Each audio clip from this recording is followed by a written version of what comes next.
Hello, नमस्कार मित्रांनो. Fit and fine ग्रुपमध्ये तुमचं खूप खूप मनापासून स्वागत. आजचा आपला टॉपिक आहे फ्लो टी.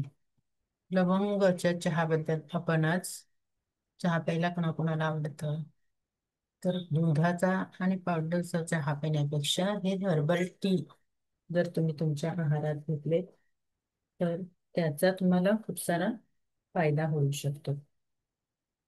तर आपण अशाच एका चहाबद्दल आज बोलणार आहोत. लवंगासाठी त्याच्यासाठी साहित्य काय आहे? एक ते 1.5 इंच, अर्धा इंच जिंजर म्हणजे अ, अद्रक घ्यायचं आहे. आणि एक सिन्नामॉन स्टिक म्हणजे लवंग, सॉरी, दालचिनीची एक काडी. आणि 1/4 टीस्पून ऑफ क्लोव्स. आणि 3 कप्स ऑफ बॉइलिंग वॉटर. हे सगळं उकळवायचं मंद आचेवर, आणि ते 5 मिनिटासाठी. आणि नंतर ते गाळून त्याच्यामध्ये तुम्ही, जर तुम्हाला आवश्यकता असेल तर हनी टाकून घेऊ शकता. तर या चहाचे फायदे काय आहेत?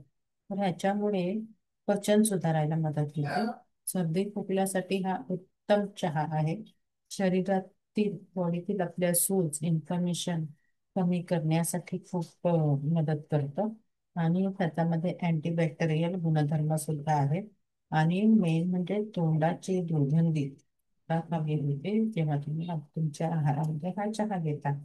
तर हा चहा रोज सकाळी तुम्ही जर उपाशी पोटी घेतला तर तो तुम्हाला अधिक फायद्याचा होऊ शकतो. थँक्यू.